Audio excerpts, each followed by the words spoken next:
Thanks for tuning in to SpaceX Daily, Episode 9. I'm Patrick in Vancouver. Today is June 20th, 2026. Here's what's happening at SpaceX today. Mechazilla upgrades at Starbase tighten the turnaround loop that must close before Starship can attempt its first tower catch. SpaceX is updating the Mechazilla tower arms and quick disconnect hardware at Starbase to support faster booster return and catch operations. The changes target reduced cycle time between flights and improved alignment tolerances for the tower catch sequence. These modifications move the program closer to the rapid reuse goal that remains the central open question for Starship. Last covered on Episode 8, the ongoing flight test campaign now gains ground system support that directly addresses booster turnaround limits. The next measurable step remains a tower catch rather than another hover test. From there, the orbital launch cadence those upgrades support depends on how quickly the Falcon side keeps delivering data. SpaceX is scheduled to fly the Starlink 17 to 28 mission from Vandenberg Space Force Base, Pad 4E, at 8:12 a.m. Pacific Daylight Time. The flight will deliver 24 broadband satellites into low Earth orbit and marks the 58th Starlink mission on Falcon 9.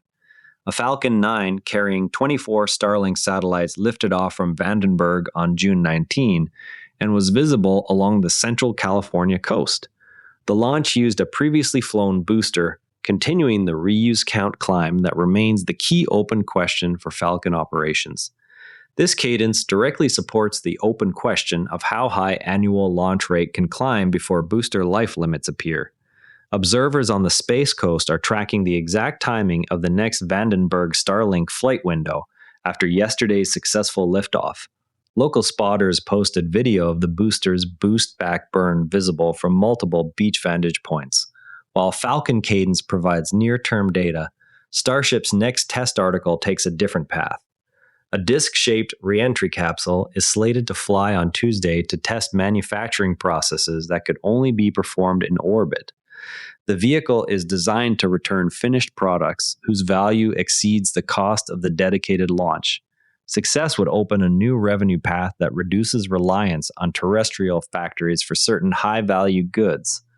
Unverified telemetry shared in enthusiast channels suggests the Starfall disc capsule will use a novel ablative coating never flown on a SpaceX vehicle. Orbital manufacturing experiments sit alongside national security payloads on the same production line. SpaceX launched a set of National Reconnaissance Office Starshield satellites from Vandenberg on June 19. The mission adds classified reconnaissance capacity built on the same production line as commercial Starlink spacecraft.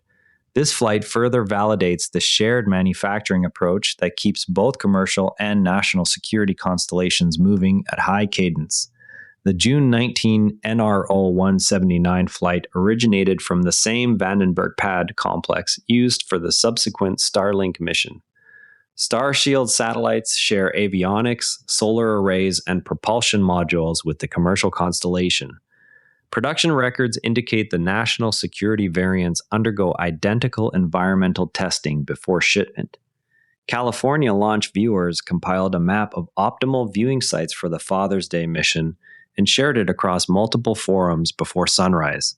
Shared hardware also appears in non-space platforms. The interim Air Force One, a modified Boeing 747-8 received from Qatar, now carries Starlink terminals for presidential communications. The aircraft serves as a bridge platform until the next dedicated VC-25B enters service. Integration of Starlink on this airframe demonstrates the terminal's ability to maintain links from a high-altitude, high-speed platform. The modified 747-8 retains its original high-speed data bus architecture after terminal installation. White House statements confirm the terminals were integrated prior to the aircraft's first post-modification flight. Regulatory and legal friction on the ground can still slow hardware progress. The Texas Supreme Court ruled that SpaceX may continue closing Boca Chica Beach during launch and test operations. The decision removes a legal barrier that had threatened to limit the number of Starship-related activities at Starbase. It directly affects how quickly the program can iterate on booster catch attempts. Boca Chica residents noted that beach access signage was updated within hours of the Texas Supreme Court ruling, indicating immediate operational impact. The ruling references specific Texas statutes governing temporary closures for aerospace operations.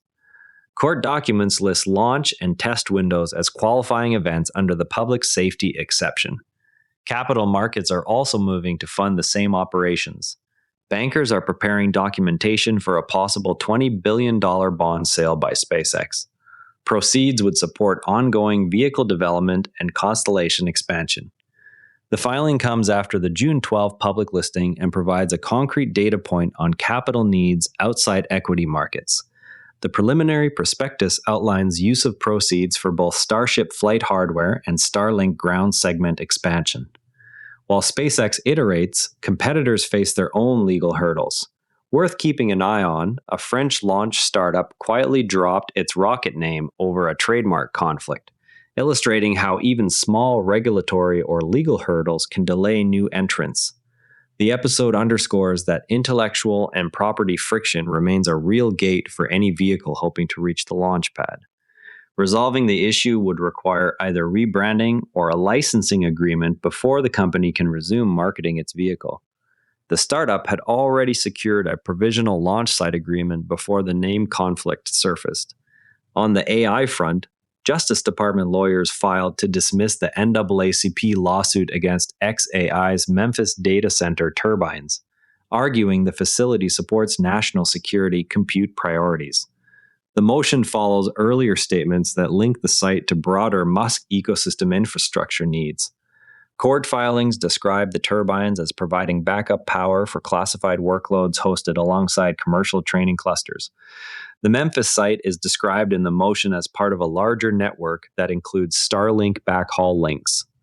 From an engineering standpoint, the Mechazilla tower arms are being modified with tighter alignment tolerances and faster quick disconnect hardware. The catch sequence must absorb the booster's residual horizontal velocity while the vehicle is still descending at several meters per second. Any misalignment of even a few centimeters multiplies the lateral loads the tower legs must carry. Reducing the time required to reset the arms after each attempt directly shrinks the idiot index of the entire ground system. The ratio of total facility cost to the raw steel, hydraulics, and sensors inside it. Faster resets also raise the number of catch attempts that can be scheduled inside a single launch window, which is the practical limit on how quickly the program can close the rapid reuse learning loop.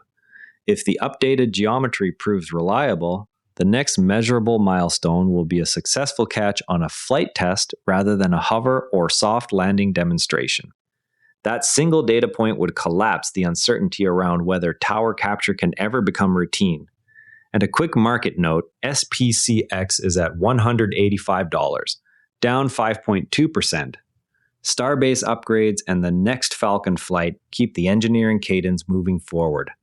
That's the day at SpaceX. That's a wrap. SPCX is trading at $185, down 5.2%. If you're new here, subscribe, and this briefing finds you every day.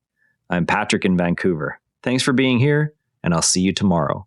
And before you go, this show is part of the NARA Network, a family of daily podcasts covering tech, science, markets, and more. If you enjoyed today's episode, give Models and Agents a listen, your daily briefing on AI models and agents. You can explore the whole lineup at neuronetwork.com. This episode used AI voice synthesis of my voice. Editorial selection and analysis are my own.